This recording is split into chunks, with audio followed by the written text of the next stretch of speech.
Alright, so yesterday we had three Super Eagles stars compete in the UEFA Champions League playoffs. Samuel Chukwueze, Raphael Onyedika, and Ademola Lookman all made appearances, but coming into the morning, the headline maker, of course, was Ademola Lookman and the comments made by his coach at Atalanta. Now, we will be talking about all three performances by the Super Eagles players, and we will definitely be talking about the Ademola Lookman and Piero Gasperini situation. Also, we got a little bit of a preview on the Europa League that we're going to be doing in this video. So definitely stay tuned all the way to the end. Definitely like this video, subscribe to the channel if you haven't already, and let's get it. Thank you very much. So yeah, starting with the Champions League players, and the first matchup in the Champions League yesterday was AC Milan taking on Feyernood. Of course, Samuel Chukwueze, Super Eagles winger, plays for AC Milan, and he didn't start this match. And funny thing is, backstory, this is a two-legged affair. The first leg has already been played. These are the second legs that we're going to be talking about, all of them. First leg between AC Milan and Feyenoord ended 1-0 in favor of Feyenoord at their home. So this was AC Milan's chance to also get the job done in the second leg. And it started really good. In the very first minute, AC Milan scored the first goal of the match. So on aggregate, it was 1-1 from the very first minute of the match. And it looked like not how, but when AC Milan would make it 2-0 and go ahead to go into the next round of the competition. That's how it looked from the first minute all the way to the 51st minute. That was when Theo Hernandez got a red card, a second yellow card, my bad. The 51st minute, he goes down in the penalty box, and referee books him for simulation. He dived. Nobody went to tackle him. That was a really silly dive, really. But I don't know if I'm a fan of sending a guy off when his second yellow card is a dive. I want the second yellow card to feel like a red. Let it be an offense like that, not just, certain little tic-tacs, little things, especially when other people would dive probably in that same game and you're not going to give yellow. So that's the way I felt about that. But yes, it was a dive, and yes, he did rightly so get that second yellow. And that's when things just turned on its head, because AC Milan went from dominating the game to basically fighting for their lives or holding on for their lives. And they couldn't hold on that long. The 73rd minute, Feyenoord get their equalizing goal, making the series 2-1 in their favor. 83rd minute, Samuel Chukwueze comes into the game. And I felt like Samuel Chukwueze, at least, even when they got that red, he should have been brought on. If you looked at his performance in the last game, the man, I'm not even talking about on the ball, which he was good on the ball. He did the right things, made the right passes, made the right runs. But off the ball, there was a point in time that he saved AC Milan from a goal. I watched it live and had to wait like a day later to go check online to see if I could watch a full match somewhere else to make sure if that was the same human being that I saw. Like, I could not believe my own eyes that I saw Samuel Chukwueze track all the way back basically to his box and stop a goal, because if he didn't cut that ball off, that was going to be end of story right there. So I'm thinking, it's from what he gave to you, especially off the ball, this is a perfect position for him. Bring him in the game. You know he's going to work hard, and you do know that he has the special skills to make something happen. So I felt like it was a no-brainer when they went down to 10 men that you bring in Samuel Chukwueze from what he showed you in the last game. But they waited all the way after they conceded the goal, and it was like the shop was closed by then. I felt like the shop was closed.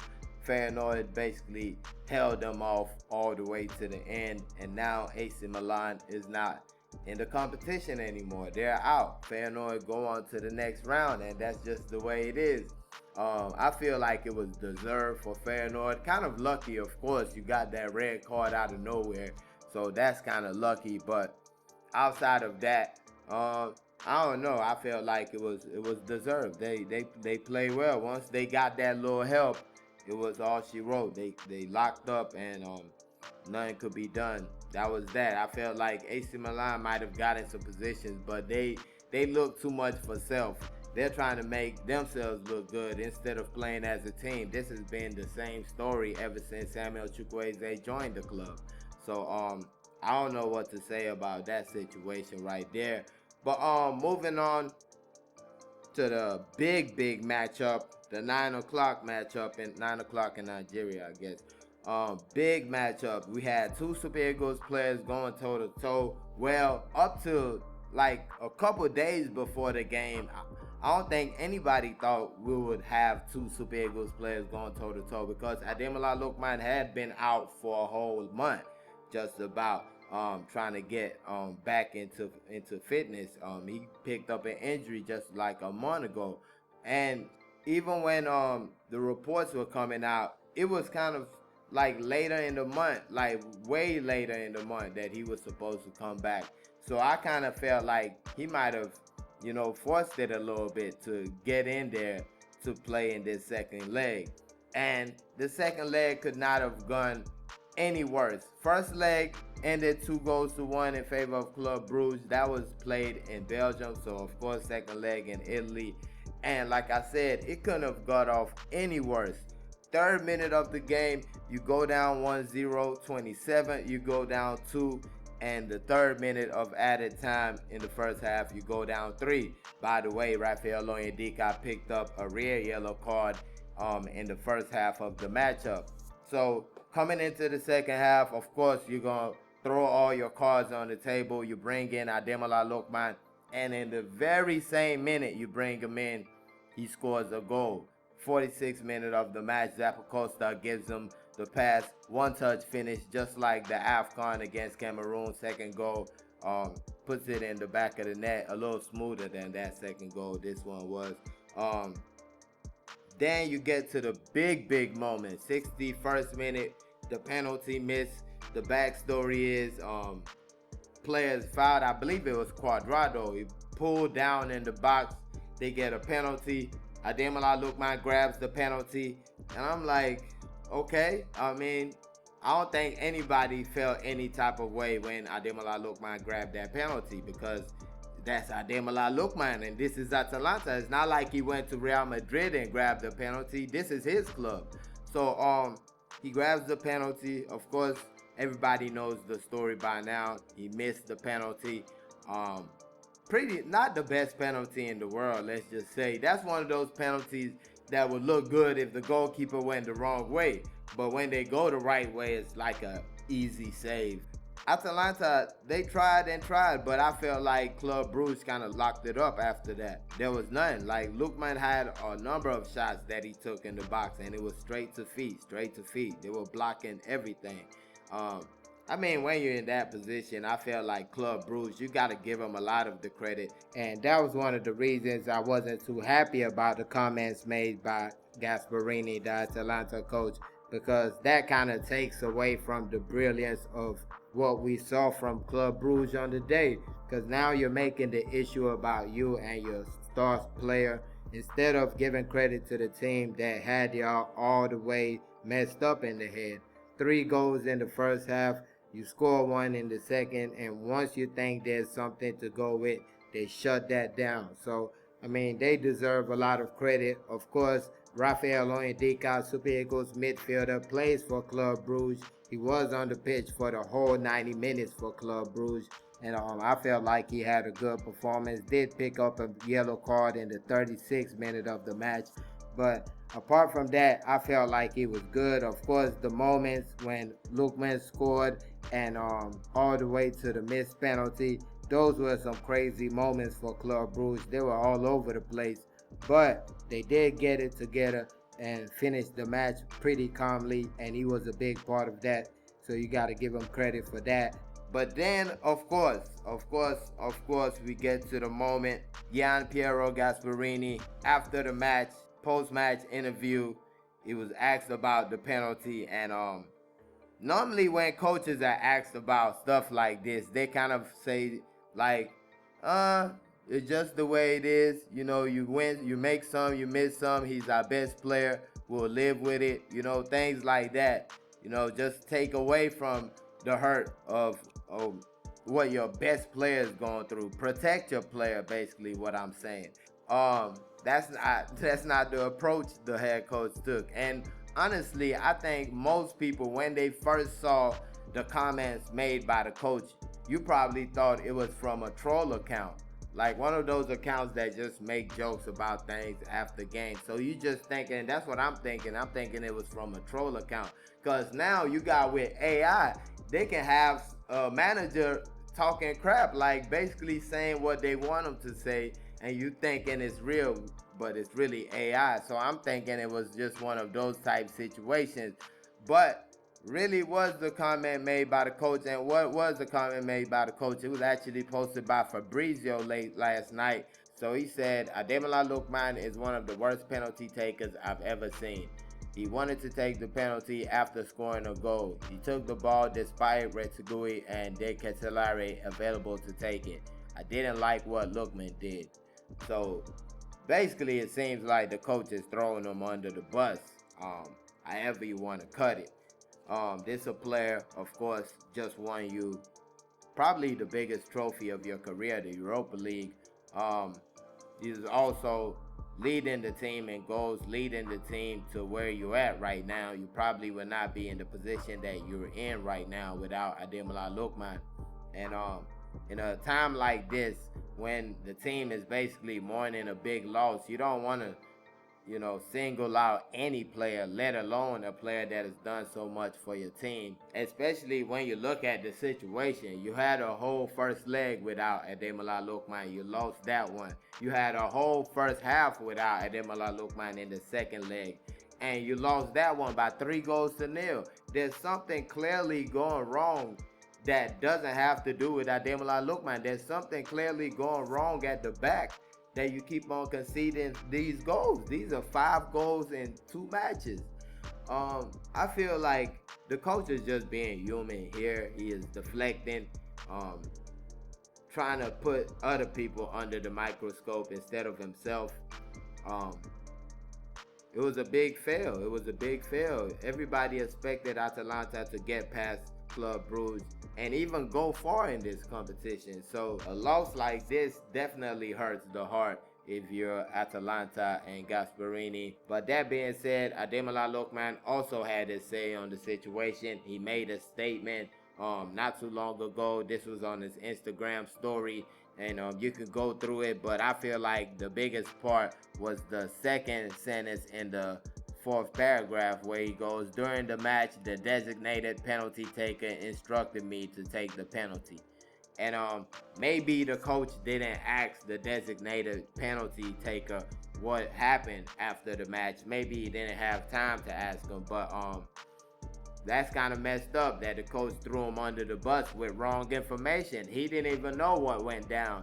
What Lookman is saying is that the penalty taker asked him to take the penalty. And yes, you can see it's a big moment. You see the thighs. You see the man come off the bench and score in his first minute. And you're believing in miracles. You're like, Lookman can take me there. And you're like, you know what? Take this penalty so you can get yourself going, because we need 2 more goals. We don't just need this goal. We need 2 after that. So we're thinking you could score all 4 of these goals. I'm telling you, that's probably what his teammate was thinking, because me at home, I'm thinking the same thing. Like, this man can do anything. He came off the bench, scored in his first minute. Like, it was crazy. I'm watching a movie last night. So I'm thinking the penalty taker kind of got caught in the moment, like all of us. Because I'm telling you, nobody was like, what's Lookman doing taking a penalty? Nobody. I'm sure of it. Everybody is like, of course he's taking a penalty. Let's go there. Take this one, score another one, and we can make it 4 later on. But that's not what happened. And I don't know. I think the coach kind of rushed into making a statement, and it was a wrong statement, probably out of hurt that he said what he said. But you're not supposed to say that. Of course, you got the people comparing it to the Victor Osimhen situation, which is kind of similar when you hear the part that the penalty taker actually gave him the penalty. In Victor Osimhen's case, Victor Osimhen was the designated penalty taker, and he ended up missing his in the league match. That was even more silly because this is a guy that just won you a Scudetto. Why would you even try to? But anyways, man. If I was to give Ademola Lookman any advice, of course he doesn't need my advice. He's Ademola Lookman, for crying out loud. But I just say keep your head down and go to work. This is the devil talking, because yes, you're out of the Champions League, but we still believe in you for this Serie A. It's gonna be a big deal if you can get it done. So I feel like just let this moment turn your season around. Of course, your season's already up there, but you guys are kind of in a lull right now. So why not? You know what I mean? You come back with a pep in your step, with the real leadership. You see your players, they follow you. Everybody was like, they couldn't believe it mostly. I didn't see anybody saying, why is he taking a penalty? Or you could tell from body language. There was nobody who had that body language that he was going to miss or anything bad was going to happen when he had that ball. They really believe in him. So I feel like just keep your head down and go to work, and let's see what you can do with this season right here. Let's try to salvage this season. Serie A, at the very least, we leave here with giving them a Champions League slot. But it's done. It's done. I mean, it's completely done. There's absolutely no way Ademola Lookman returns to Atalanta at the beginning of next season. You have to think about it. This is a guy that did not play in the first match of the season because he was trying to get a move to PSG. So I'm thinking, I hope not Saudi Arabia, but it'll probably get to a point where he'll take what he can get. You know, he'll probably take what he can get, because I don't see him staying at Atalanta. But at the same time, I mean, there can be a talk between coach and player. If the coach is like, hey, I'm trying to use this as, you know, there are ways coaches will mold what they do, the nonsense they do, and make it seem like it's to help you. So there could be that, because Ademola Lookman and Gasperini have achieved great things together. Yes, Gasperini, I think this kind of shows that he's a system coach. He's not Ancelotti. He's not Mourinho. These guys, they'll comfort you when you need to be comforted. When you need to be spanked, yes, they will spank you. When you need to be called out, they will call you out. But in a situation like this, you can bet anything that neither of those guys would even mention anything about that penalty. They'll deal with it in-house, and that would have been better, because they would have found out that what Ademola Lookman is saying, the penalty was actually given to him. He didn't take it from anybody.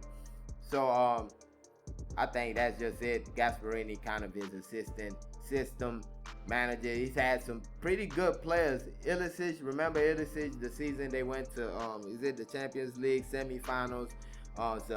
Zapata, the Colombian striker, they've had some players who've done some things in his system. So maybe it's that, but I think you just try to salvage what you can from this season with the knowledge that you're leaving at the end of the season. If you're Ademola Lookman, I think this is it right here. This is the nail in the coffin, but hopefully it's not the nail like right now, because we need this season right now. We need to do our thing and see how it goes. But moving on from the Champions League, and we're gonna go to the Europa League, straight to the Europa League. Yes, there's some Champions League matchups going on today, but we're not involved in any one of them. Super Eagles players, are not involved in any one of them, so no need to talk about them. The Europa League, we're gonna be starting with the matchup that starts all Europa League matchups: AS Roma and Porto. That matchup will be going on Thursday, 6:45 p.m. Nigerian time. The first leg ended 1-1 in Porto's home in Portugal, and second leg will be played in Italy. And of course, AS Roma have the edge in that one. Zaidu Sanusi is the player. I don't know why I'm talking about the teams, not talking about the player. Zaidu Sanusi, Super Eagles left back, is the player that's representing Porto in this one. Actually made an appearance for Porto. I think that was his first or second appearance since his long-term injury. He's been out for a while. And I watched him in that match, that first leg, and he looked like Zaidu Sanusi. He really did. Kind of a little thicker, maybe put a little bit of weight on, but with playing more, I think that's a side issue. That's not even an issue right there. I feel like he looked pretty good to me. I don't know if he'll get a start, but I don't know. I think he looked pretty good to me. Of course, it was a long-term injury, so you'll want to bring him along slowly. So maybe that might be the reason that he doesn't get into the game a little earlier. But I felt like he looked good to me. He looked good, and why not him get some more playing time in this matchup right here? As far as Roma coming back, I don't know. I mean, Porto coming back or winning this one, I don't know, because Roma looked pretty comfortable. They look pretty comfortable in that matchup. But Porto have some good players, and if they turn it up, they turn it up. But you look at their record, they've not been looking too good, Porto. They've not been looking too good. They've not won too many matches lately. So form might come into play in this one. Then, of course, you got Galatasaray taking on AZ Alkmaar. The first leg was in Holland, Netherlands, and it ended 4-1 in favor of AZ. Victor Osimhen did not play in that matchup right there. That was because of accumulated yellow cards. I guess he had 2 or 3 yellow cards in the group stage or something like that. But he missed that match right there, and it became a big miss. 4-1. It was like they was spanking Galatasaray all around Holland. It wasn't none like, a red card or something. Nah, they controlled the game start to finish, and Galatasaray looked like they were not on the same level as AZ. Let me keep it real. So this second leg is going to be real tough. This one in Turkey. Yes, the Galatasaray faithful, the fans, they really bring something. You can tell when Galatasaray are playing at home, that energy is really there. They fill up those players with the energy. But and also, of course, Victor Osimhen. You got Victor Osimhen back, so that's a big one. That's a big one. And it was clear to see. There was a gulf in talent when Victor Osimhen was not on the Galatasaray side. There was a gulf in talent between AZ and Galatasaray. But I feel like he kind of balances it up a little bit. The last win Galatasaray got in the league, that was big. That was big right there. But it kind of showed you the same thing you have to worry about with Galatasaray. They can fall asleep from anything. Like, I don't care what the score is, they can just fall asleep. They could be controlling a match and fall asleep, and next thing you know, they've conceded a goal. It is the most childish thing, to keep it real. Galatasaray, the way they play and concede goals, it's like, how? You were controlling this game. These people had no thoughts of scoring, and all of a sudden, abracadabra, they score a goal. So that's the main issue with Galatasaray coming into this match. AZ Alkmaar can just find a way and put one in, like out of nowhere.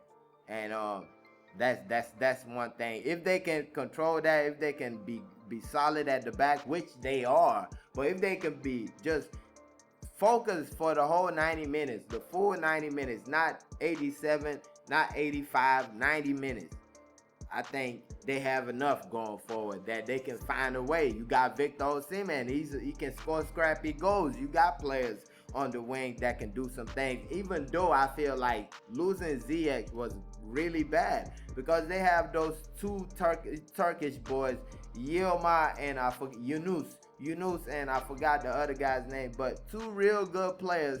But if you had Ziyech at least helping them, now you can have a rotation going. Because now these players, it shows that they're tiring down. They've had to carry the burden the whole season. Now they're tiring down. And the people you brought in to kind of replace Ziyech, come on now. You're not replacing Ziyech. So, I mean, I don't even know what made you feel like you could have a player like Ziyech on your bench if you're Galatasaray. I think signing Victor Osimhen kind of got him big-headed a little bit, because why would you think you can have Ziyech on your bench if you're any club in Europe? I don't like, unless you're one of the top ones, Real Madrid, Barcelona, yeah.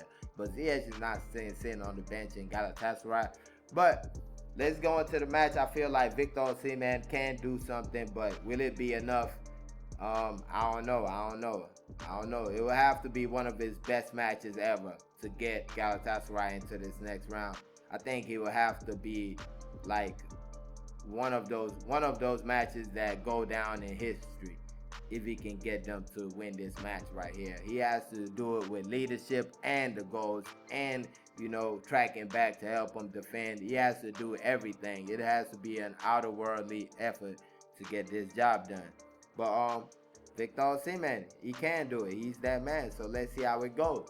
And the third and final match, we're talking about Anderlecht versus Fenerbahce. Bright Osayi-Samuel, Super Eagles fullback. Bright Osayi-Samuel, of course, playing for Fenerbahce, and the special one, Jose Mourinho. Fenerbahce dusted Anderlecht in that first leg, 3-0. Real solid performance. I believe Bright played the first 45 minutes, and that was that. That was all was needed right there. Actually, Fenerbahce do play Galatasaray over the weekend, so this might be a situation where Fenerbahce rests some people. Bright Osayi-Samuel, there might be a chance he doesn't play in this match right here, just because they're looking forward to that matchup. They're 6 points behind Galatasaray. A win right here. This is 6-pointer, of course, at the top. So a win right here, you're back in it. The race is wide open. But a loss, the race might just be all but over with a loss. So they might be thinking about this match while Galatasaray is, they might be thinking about the Galatasaray match while Galatasaray is all in on the AZ Alkmaar match. It might backfire on one of them. Fenerbahce might just lose that 3-0 lead because they're so much focused on Galatasaray, which I don't think Jose Mourinho can ever let happen. Like, he knows he won't live that down, so I don't think he will let that happen. Let him really just fall asleep and think about Galatasaray. But let's see how that one goes. Bright Osayi-Samuel still with the club. There was a chance that he was going to leave. Of course, he had 6 months left on his contract. I don't think there's anything been signed with Fenerbahce, but he's going to be there to the end of the season. And after the season, he'll have an opportunity to leave to any club he wants on the free ski. So that's a good deal right there for Bright Osayi-Samuel. Let me know your thoughts on these games, even the Champions League games we talked about. Of course, Ademola Lookman situation. Let me know your thoughts on that one. Put it in the comment section. And please don't forget to like this video, subscribe, all that good stuff. Thank y'all for watching. Peace.